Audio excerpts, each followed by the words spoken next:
Hello wonderful people, Connor Whitmore here again with another video for you on the Nawtystep channel, and today I'm going to be reviewing the new album from Must Die, Crisis Vision. This is the third commercial full-length LP from Mr. Lee Bates, aka Must Die. 6.5 years now since the last one, Death and Magic, an album that stands to me as one of the classics of the modern bass era despite still being quite young. Following that too, I think it would be fair to say that he's been continually proving himself year upon year as one of the most impressive artists in electronic music. Maybe besides the EPs that he dropped in the mid to latter part of last decade, which I've always enjoyed in parts but never as full collections. Beyond that though, it's been pure, high-octane heat from him for the most part, both originals and remixes. Whether we're talking about the 5 knockout singles that he dropped in 2019, one of them in particular, Chaos, being my outright favourite of that whole year, or fantastic remixes for the likes of Zomboy, Sudden Death, Flux Pavilion, Excision, even collaborations with, again, Zomboy, Skrillex, Getter, I could go on. He's just been cementing himself further and further as one of the most important figures when it comes to the evolution of dubstep music,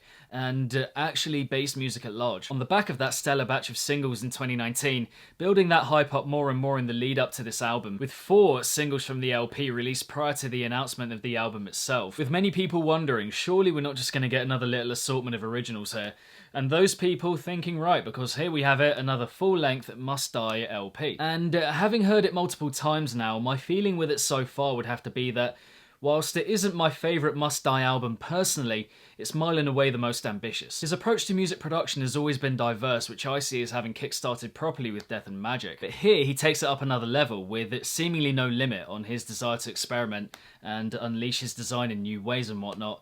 The sheer variety here is incredible, making up over half the album, the case of course being that some of it works and other parts not so much. And at this point I do really want to make clear just how much Don't Even Bother track 5 here has grown on me over time. A track that came out over a year ago now, and which I originally thought was simply just a nice bit of experimentation from him, but mostly straightforward and unremarkable. But as I've heard it more and more, I've realised just how much good this track has going for it. The chirpy main vocal from the pom-poms is super catchy and bubbly, which I've grown more interested in over time, seeing as the overall message here of the tune is very downbeat and defeated. Like, the world's ending, don't even bother fighting for your life, and she's all happy about it, and I can't lie, I do kind of love the weirdness of that. It is a swaggering, bounding house track with a momentous feel to it and several different emotions on show. The sampling's great, the transitioning is fantastic, and the builds also play a massive role in giving it so much body. The drops I think could have been perhaps executed a little cleaner, but overall it's just really well done. Infectious and earwormy, but also the perfect level of darkness just woven in here.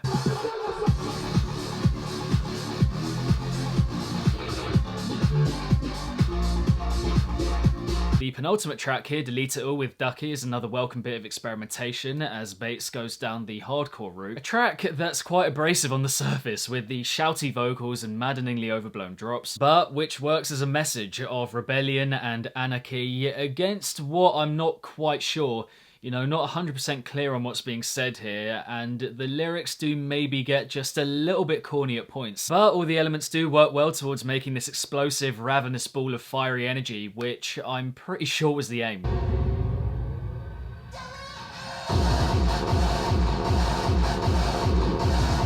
My pick on the experimental front, however, would have to be track 7, Body Scream. Now, you guys know me, I've been quite vocal about predominantly dubstep producers making drum and bass music, and almost entirely, it just really doesn't work. But here, Bates delivers one of the best examples of a dubstepper, if you want to call them that, making D&B of all time. Hands down. More often than not, it's the production that lets these kind of tracks down, but damn. This cut is so madly on point on that front. The main drops we get here are nifty, clean, intricate, finely cut. The motion and rhythm of them is insane, and it's just so good on the ear. The idea is simple, the percussion is sharp, and it just makes for really effective drops that do the perfect amount. Not too little, not too much.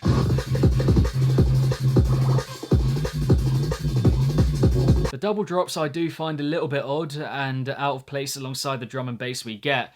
A good mix of sounds but feeling distinctly empty and in need of a bit more colour underneath. But for me, the D&B has the biggest say there, and those drops go right up alongside my favourites from him ever. As mentioned though, there are also cases where the experimentation doesn't come off quite as well. For example, Hellburst, another single released before the LP, and which I've grown to enjoy less over time. One thing that I have always loved about it is the introduction here, my favourite one on the album, and easily one of the best sequences on the whole project in my opinion. Feeling, I don't know, kind of like I'm a pirate on a voyage with me hearties travelling the seven seas, and the musicality is just so unbelievably joyous and it makes me really, really happy.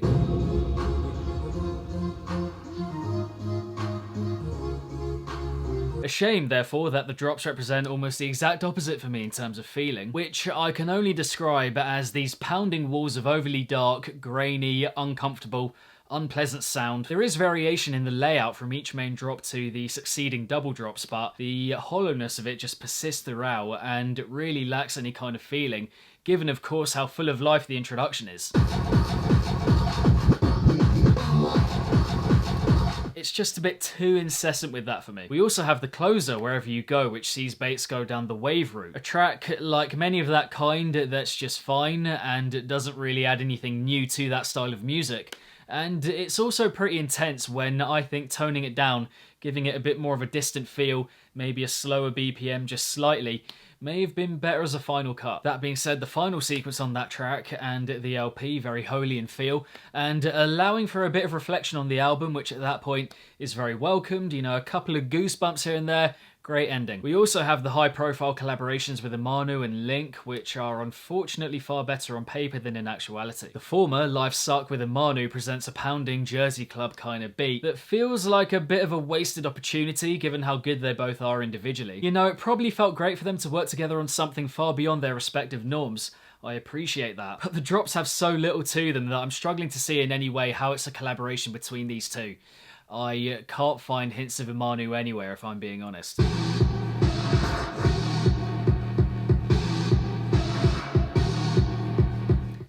Must I and Imanu? Really? To be fair, finishing pretty strongly with the heaviness, and it's tidily put together, but overall just feeling, yeah, very and yeah, nothing really happens. And then Choose One with Link, where they opt for Link's usual speed house or hard house kind of approach. I don't know exactly what you call it, but anyway, it's just another that feels distinctly like there just isn't enough going on. If I were to praise this tune for anything, it'd be the main melody that we get in the introduction and midsection. Very uplifting and youthful and fresh, and it just really gets you in the mood. But the heaviness, again, whilst I appreciate Bates trying something new and different for him, the ideas themselves just come off as so ordinary. Lacking not only conceptually, but also production-wise, you know, nowhere near enough punch here given what it's going for. Like, it's pacey and lively, but it just needs a bit more around. There is of course some material on Crisis Vision that you'd class as more typical of Must Die. The dubstep, the trap, the hybrids of the two, everything in between. Not getting off to the best start on that front in opening the LP with the introductory tune, Nihilism Begins at Home. First sequence here and on the album is fantastic, super haunting, apocalyptic, and kind of spiralling out of control, a bit dystopian. Actually quite scary. Preparing us for something huge, but what follows is the kind of generic avenue that I honestly never thought he would go down. The BRIDDIM that we've all heard before, simple in every way, and genuinely nothing to comment on.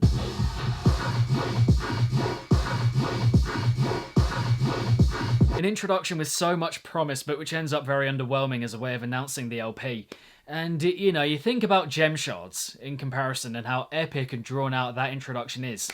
And for me, stuff like that is just a perfect example of showing where dubstep is at the moment for the most part. And, you know, just a good thing I think that it isn't too long. Lucky also the following couplet is on hand to save the day when it comes to the opening stages of the album. Track 2, Lol OK, with Akeos and Scream, is one of those collaborations that you're not really sure how it's going to work, but my word, it really, really does. Two completely different drops in this track that really work not only in and of themselves, but also alongside each other. The first is very fun, full of colour, the bounce of it is on point, the note placement here, absolutely expert.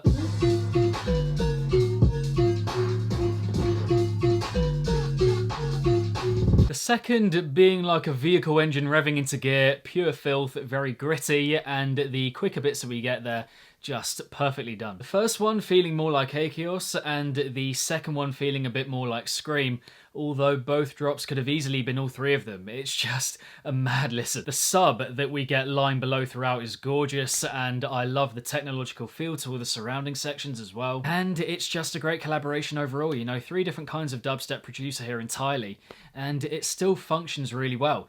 You know, they could have made something super short and just settle for that, but this tune's over 4 minutes long. They they went above and beyond. Directly after that, we have Fuck Your Style, which is another one of my undoubted favourites on the album. Kinda like Body Scream in that the arrangement is just so tight and concise that it's pretty difficult to tear yourself away from it. Another one of the best introductions on the LP for me, the echoing vocal effect, how it develops, the transitioning, so clean. And the one drop we get just hits so hard, this devilish, twisted, contorted, grisly fuzz thing kind of vibrating along. The production's class, the dynamic between everything is great. It's NAWTY.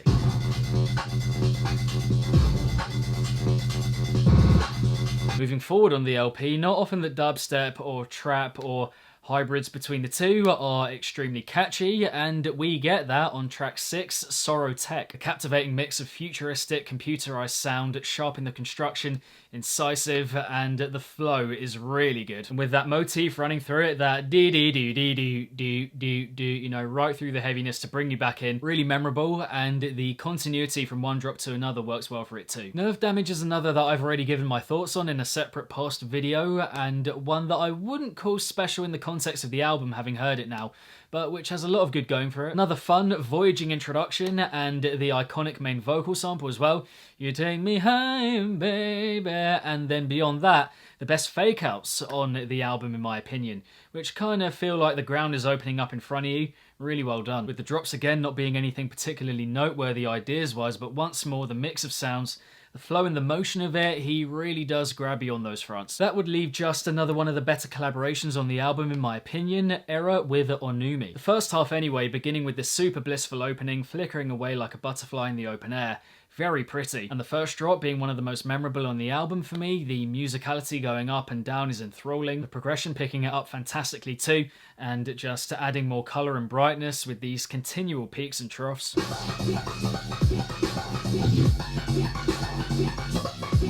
And from there you really want it to kick on and go up another level from that in the second half, which unfortunately it doesn't quite do. It is a welcomed chill moment at that point in the project, but is by no means the kind of idea that you want to go back to and hear again. It just feels a bit flat. But for me again here, the first half does have the biggest say, and yeah, some of the most gripping material that we get on the album for sure. So yeah, the styles that we'd usually associate him with more are varying levels of good, you know, not much bad in that respect, which is, I think, important in evaluating how I feel about Crisis Vision generally so far. Because for me, the atypical Must Die delivery is where the album is super solid.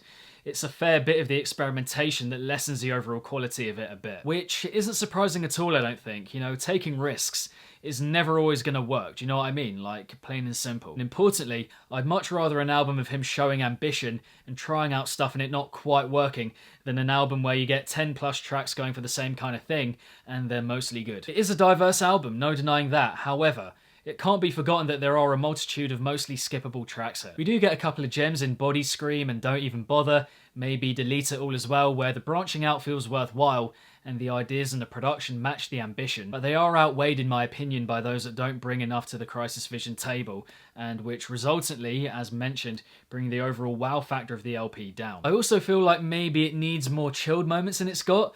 I think at points it feels almost too banger-centric and too intense to the point that it comes across more as a compilation than an album. I mean, I know the track titles are in capitals and it's meant to feel very immediate and in your face and whatnot, but still. That being said, I think for what we do get, maybe the beginning and the ending aside, the flow of the album really works, and the track listing, for the most part, great, with its own sense of story to go with that, making it very engaging and kinda feeling like I'm flicking through a comic book when I hear it. His now staple neon rave theme permeating the whole collection and giving it a strong identity amidst all the variation. There are also loads of great flows within all those different styles of music, and the production across the board is mostly very on point. There are many ideas that could have pushed further here, you know, not superfluous, not quite that, because they're great for the variation across the album, but definitely not pushing far enough conceptually. But importantly, there's a solid chunk of tracks that are overwhelmingly great and which really carry the album through. And the favourites I think will differ for everyone, but there's enough quality overall to ensure that people will be going back to it again and again. Mentioned at the top of the review, Crisis Vision may not be my favourite Must Die LP so far personally, but as a mix of ambition and production, I'd still call it the most impressive. Doing all that he can on those fronts, the production and the variety,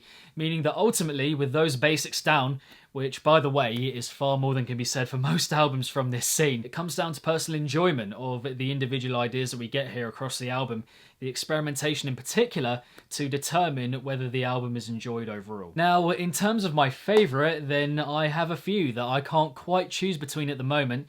Don't even bother, lol, okay, fuck your style, and Body Scream. You know, the more I hear it, the more I hear the album, I'm sure that I will have one eventually. But yeah, for now, those four really are sticking out, and I can't quite tell between them. But there we have it, my review of the new LP, the third album from Must Die, Crisis Vision, released on Never Say Die. I hope you enjoyed the video. Thank you very much for watching. But what did you guys make of Crisis Vision? What are you making it overall? How many times have you heard it? And which tracks of the 13 are you enjoying the most? Drop all of your views, thoughts, and opinions in the comment section down below. Beyond that, if you're enjoying the content, then subscribe if you're yet to, and hit the bell along the way. And my social media accounts and Discord, and Twitch, and Patreon are linked below in the description if you want to check those out. Help the channel grow, all of that. But yeah, keep it naughty. If it's naughty, then you know, and I shall see all of you legends in the next one. Peace.